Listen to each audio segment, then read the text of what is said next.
Sweden کے وہ ملون کہتے ہیں کہ اس کا ذاتی عمل ہے، انفرادی عمل ہے. تو میرا سوال سویڈن میں بسنے والے مسلمانوں سے ہے کہ تمہارا ذاتی انفرادی عمل کوئی نہیں ابھی تک؟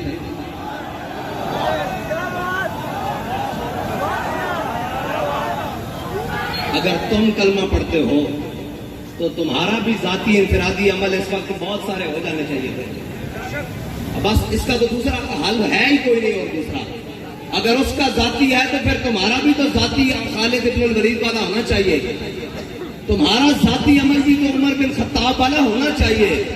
تمہارا ذاتی عمل بھی تو جناب غازی علم الدین والا ہونا چاہیے. تمہارا ذاتی عمل بھی تو عامر عبد الرحمان شیمہ والا ہونا چاہیے. تمہارا ذاتی عمل بھی تو جناب ممتاز قادری والا ہونا چاہیے. بس اس کی دوسری کوئی رائے نہیں ہے کہ اس کے خلاف کیا بات کریں. اور ایک اعلان ہے، وہ اعلان یہ ہے کہ لبیک کے پاس حکومت نہیں ہے اور ہمارے پاس اقتدار بھی نہیں ہے. اقتدار پر یہود و نصارہ کے ایجنٹ اور دنیا کے بدترین حاکم ہمارے اوپر مسلط ہیں اور سیاسی خسرے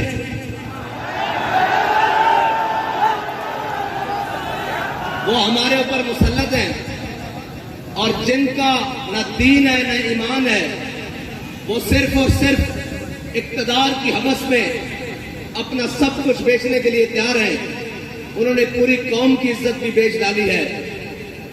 میرا اعلان پہلا تو یہ ہے کہ انشاءاللہ اتوار والے دن ظہر سے عصر تک پاکستان کی ہر بڑی شاہراہ پر لبیک والے بیٹھیں گے. اس لیے کہ ہمارے پاس اقتدار نہیں ہے. آپ نے گھر سے مصلح اور قرآن لے کر آنا ہے.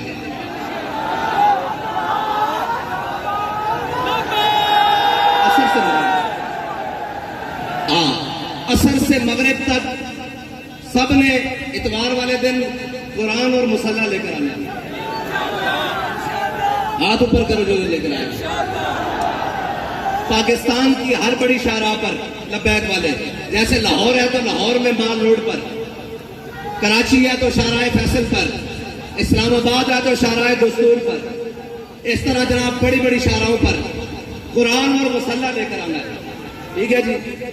عصر سے مغرب تک، اور پھر مغرب سے عشاء بھی ہو سکتی ہے، عشاء سے فجر بھی ہو سکتی ہے. یہ تو پھر اپنی بات ہے نا.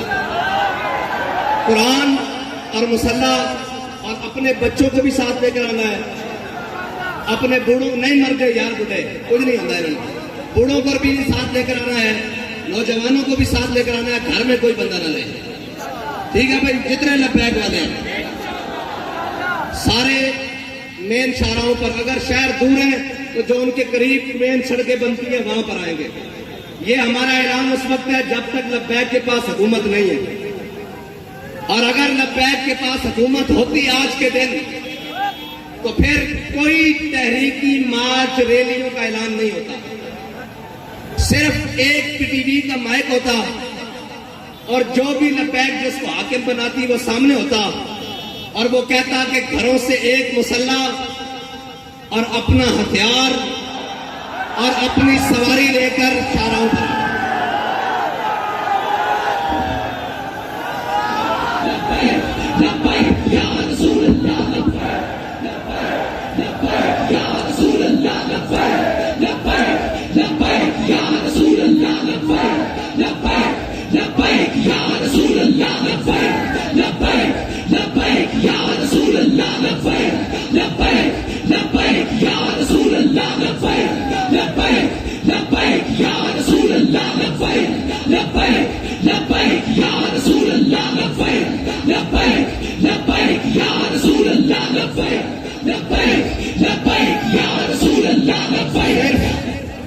صرف یہ ہمارا اعلان ہوتا کہ اپنا ہتھیار، اپنا مسلح، اور سروں پر پگڑیاں تو ہم نے باندھی اسی لیے کہ وہ کفن کے لیے ہیں.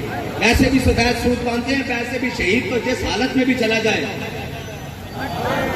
اور اللہ کی قسم یہ یورپی یونین نیٹو کی بات کرتے ہیں، پوری دنیا ان کے قدموں میں آ جانی تھی. اگر یہ اعلان آج بھی کر دیں کہ تمام مسلمان جو چاہتے ہیں قرآن کی حفاظت ہو تو اپنا مسلح بائیں بغل میں اور اپنا ہتھیار دائیں بغل میں، اور ہاتھ لبیک کے نعرے ساتھ بلند کرتے ہوئے باہر آ جائیں۔ ہم بات کرنے جا رہے ہیں عالم کفر سے کہ یا تو تم نہیں یا تو ہم نہیں۔ یہ ہے علاج ان کا، اور کوئی علاج نہیں ہے۔ یہ قرآن بابا جی پہلے بھی کہہ کے گئے ہیں، یہ قرآن اس لیے جلاتے ہیں کہ تم ملون ہو، تم حاکم بے شرم ہو، ورنہ یار ایک اسرائیل، اتنا سا اسرائیل، آج انہوں نے اس بات کو شامل کیا ہے کہ ٹھیک ہے جی مسلمانوں کا بھی احتجاج، لیکن ہم اس کو اس لیے نہیں چلنے دیں گے کہ جناب اس میں تورات اور یہودیوں کی تورات اور انجیل ہے جی، یہ ساری اس کا بھی جلانے کا انہوں نے اعلان کیا ہے، لہذا ہم سے بات اسرائیل کے سفیر نے کی ہے، ہم آئندہ کے بعد اس کی اجازت نہیں دیں گے، اس کو غیر قانونی قرار دینے لگے ہیں۔ ڈوب کے مر جانا چاہیے پوری امت مسلمہ کو، پوری امت کو ڈوب کے مر جانا چاہیے، اس لیے کہ ان کا ایک سفیر کے چند لفظ وہ کام کر گئے جو پوری 1.5 ارب مسلمان نہیں کر سکتے۔ اقبال کہتا ہے حفظ قرآن عظیم آئین بس، اقبال کہتا ہے قرآن کی حفاظت یہ تیرا پہلا آئین ہے، اسلام کا آئین ہے، حفظ قرآن عظیم آئین بس یہ تیرا پہلا آئین ہے۔ اور حرف حق را فاش گفتن، کہتا ہے جب بھی حق کی بات آ جائے سرے بازار کرنا یہ تیرا دین ہے، نہ تو آئین ہے۔ اب پوچھتے ہیں لبیک والوں کا آئین کیا ہے؟ آج کے بعد آپ کو ہمارا آئین پتہ لگ گیا ہے۔ اگر لبیک کے بعد پاس حکومت آئی اور اگر کسی نے ایسی حرکت کی تو ہمارا علاج ایک ہی ہے،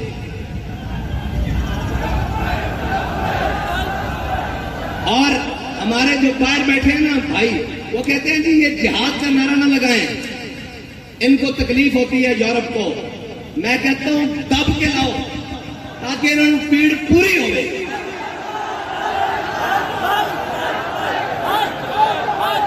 الجہاد الجہاد الجہاد الجہاد الجہاد الجہاد، اور نہیں کوئی ایسی دنیا افلاک کے نیچے،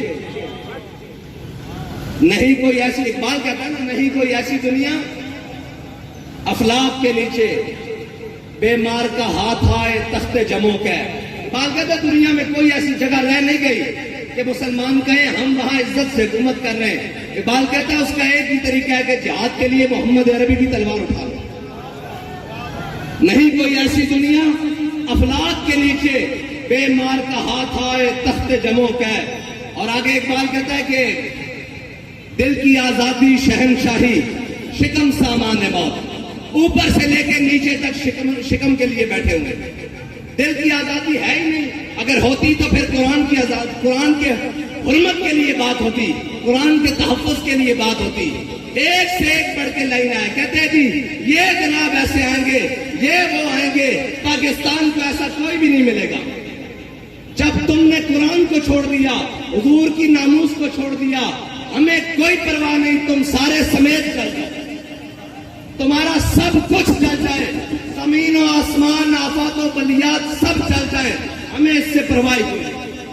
جب تمہارے دل میں قرآن کی عظمت نہیں تو تم بھی جل جاؤ، تمہارا گھر بھی جل جائے، تمہارے اسباب بھی جل جائے، ہماری آنکھ میں بھی بل نہیں آئے گا۔ ہاں اس لیے ہمیں کوئی تکلیف نہیں، ہمیں اگر تکلیف ہے تو قرآن کے جلنے کی ہے، اس لیے کہ وہ تکلیف اس لیے، ہاں اگر تمہیں قرآن کے جلنے کی تکلیف ہوتی تو پھر جو ہاتھ تمہارے جانے والا اس ہاتھ کو ہم توڑتے، جو آنکھ تمہاری جانب اٹھتی اس آنکھ کو ہم پھوڑتے، لیکن اب تو ہم دعا کرتے ہیں اللہ تمہیں اور غرق کرے، اور غرق کرے، اور غرق کرے، اور غرق کرے، ان تمام اسباب کو بھی آگ لگا دے جو تم نے صرف اسلام کے لیے رکھے ہوئے، اسلام کی حفاظت کے لیے نہیں رکھے۔ اور میں تو یہ کہتا ہوں کہ یہ سب ہم سب بھی مر جائیں اور ہم سب بھی غرق ہو جائیں اللہ کی کسی عذاب میں، عذاب ہی آئے گا نا ہم پر جب ہم محافظ قرآن نہیں ہیں۔ کیا کریں بھائی، سب صبح اٹھ کر سب کو عزت قرآن کی وجہ سے ملی. بابا جی جب قرآن کی بات آتے تھے فرماتے تھے جلیا ساری گلا بعد گھروں سے قرآن پڑھن نکلے سب. 1974 بابا جی فرماتے ہیں سب نے پہلے قرآن گھروں پڑھن نکلے سا. وہ کیا مولوی، وہ کیا پیر، وہ کیا حفاظ، وہ کیا قاری، وہ کیا عوام، وہ کیا جناب، سب کو عزتیں قرآن کی وجہ سے ملی. کسی کا بچہ قرآن کی وجہ سے ٹھیک ہوا جناب، کسی کو شفا قرآن کی وجہ سے ملی، کسی کو ہدایت قرآن کی وجہ سے ملی، کسی کو ایمان قرآن کی وجہ سے ملا، کسی کو اسلام قرآن کی وجہ سے ملا. سارا کچھ قرآن کے ملنے کے بعد جب قرآن کی عزت کی باری آئی ہے تو ہم سب بے شرم بن گئے، سب بے شرم بن گئے. اس میں دوسری رائے ہے ہی کوئی نہیں. کیا کریں جی، کیا کریں؟ ایک ہی حل ہے کہ ہم سب مر جائیں اور ڈوب کر مر جائیں. یار ایک اسرائیلی کی بات، ایک سفیر کی بات سویڈن کو روک سکتی ہے تو 1.5 ارب مسلمان کوئی نہیں، کچھ بھی نہیں. یہ جھوٹ ہے، یہ پاکستان کا نام بھی، یہ ریاست کا سب فراڈ، 57 اسلامی ممالک سب جھوٹ، 1.5 ارب مسلمان سب دھوکہ، کچھ بھی نہیں ہے. اگر ہوتا تو آج قرآن کو سریعام ایسے کوئی نہ چلاتا. اور یار وارثہ یہ چیزیں کہیں اس طرح لاوارث کر کے جلانا یہ بات نہیں ہے. بس ہماری بات اتنی ہے، ہاں آپ نے آنا ہے اور ہم کیا کر سکتے ہیں؟ کچھ بھی نہیں کر سکتے. کیا وہ سارے ملعون حق تو یہ تھا نا کہ آج کے دن کہتے ہیں یوم تقدس منانا ہے. میں نے کہا تم تقدس کو چھوڑو، 365 دن بھی مناؤ تو کوئی فرق نہیں پڑتا. تقدس تو وہ ہے کہ ہمارا بچہ بھی قرآن کو سینے سے لگا کے رکھتا ہے. تقدس تو یہاں سے شروع ہوتا ہے نا، اوپر تک جہاں تک مرضی لے جاؤ. اس کے لباس کی بات کرو. تم آج کے دن صرف 1 منٹ کے لیے نیول چیف بھی بلا لیتے، آرمی چیف بھی بلا لیتے، فضائیہ کا چیف بھی بلا لیتے، سارے آئی جیز بھی بلا لیتے، رینجر کے سربراہ بھی بلا لیتے، ساری جناب ایف سی کے سربراہ بھی بلا لیتے، سارے وزیر بھی بلا لیتے، اور سارے ہاتھ میں آج کلیشن کو پکڑ کر سفیر کو بلاتے سویڈن کو. اس کو کہتے ہو، تم کہتے ہو کہ جناب ہم نے اس کو آزادی دی رکھی ہے، شخصی آزادی، ہم مذمت کرتے ہیں لیکن اس کی شخصی آزادی ہے. لو آج ہم تمہیں یہ بتا رہے ہیں کہ ہم نے قرآن کی حفاظت کا ذمہ اللہ نے ہمارے لیے لگایا ہے. ہم جب تک قرآن کی حفاظت نہیں ہوتی ہم تم سے جنگ جاری رکھتے ہیں. 1 منٹ کی بات تھی، 1 منٹ کی بات تھی، 1 سیکنڈ کی بات تھی، لیکن کوئی نہیں، نہ کوئی بات کرے گا. ہم جناب مذمت کرتے ہیں. میں نے کہا مذمت کی ضرورت نہیں، جب مرمت کی طاقت ہو تو مذمت حیثیت ہی کچھ نہیں رکھتی. مذمت تو شاہ صاحب نے کہا ہے عیسائی بھی کر رہے ہیں، مذمت تو یہودی بھی کر رہے ہیں، مذمت تو پارسی بھی کر رہے ہیں، مذمت تو ہندو بھی کر رہے ہیں. تمہیں اللہ نے اس لیے نہیں طاقت دی تھی، تمہارا کام تھا تم مرمت کرتے. ہاں جس طرح ان کی مرمت کی ہے جنہوں نے تمہارے گھر کو جلایا. ہاں جس طرح ان کے لیے اسپیشل عدالتیں بنائی ہیں، جیسے ان کے لیے لوہے کے راڈ تیار کیے تھے، جیسے ان کو آدھی رات کو جناب انتی گولیوں سے مارا ہے، اس طرح مرمت کرتے تو ان کی جرت بھی نہ ہوتی بات کرتے. لیکن کیا کرے، کوئی اقبال نے کہا کیا نہیں ہے اور کوئی غزنوی کارگاہ حیات میں. لیکن انشاءاللہ اگر بات اس حد تک آ گئی ہے تو پھر اللہ کو بھی تو کچھ منظور ہوگا نا، پھر اس کی قدرتوں کو بھی تو کچھ منظور ہوگا کہ وہ اپنی قدرتوں سے اسلام کے محافظوں کو غالب لائے گا، دین کے محافظوں کو غالب لائے گا، اسلام کے محافظوں کو غالب لائے گا. میں بڑی امید سے تھا کہ یہ ہماری ہمسائے ملک انہوں نے جناب حکومت حاصل کی ہے، یہ تو بلائیں گے نا ان کو کہ ہم قرآن کے نام پر آئے ہیں. لیکن نہیں، خالی نکلے. یہ بھی خالی نکلے. قرآن کی حفاظت کے لیے کوئی نہیں. یہ تو پھر حکومتوں کی لڑائی رہی، یہ تو پھر ریاستوں کی لڑائی رہی. دین کی لڑائی ختم. دین کی لڑائی کے لیے اگر اس صدی میں کوئی آیا ہے تو اس کو امیر المجاہدین کہتے ہیں. بس باقی سب جھوٹ نکلا، سب فراڈ نکلا، سب دھوکہ بازی نکلی. اور قرآن تو یار مشترکہ ہے، اس کی تو جناب زیر زبر کے بارے میں کسی کا اختلاف نہیں ہے جی. آج کیوں چپ ہو گئے؟ آج اپنی باری آئی تو سارے بندوقیں اٹھا کر سپر پاوروں سے لڑنے چلے گئے. قرآن کی باری آئی تو حکومتیں بچانے چلے گئے. چلو واخر دعوانا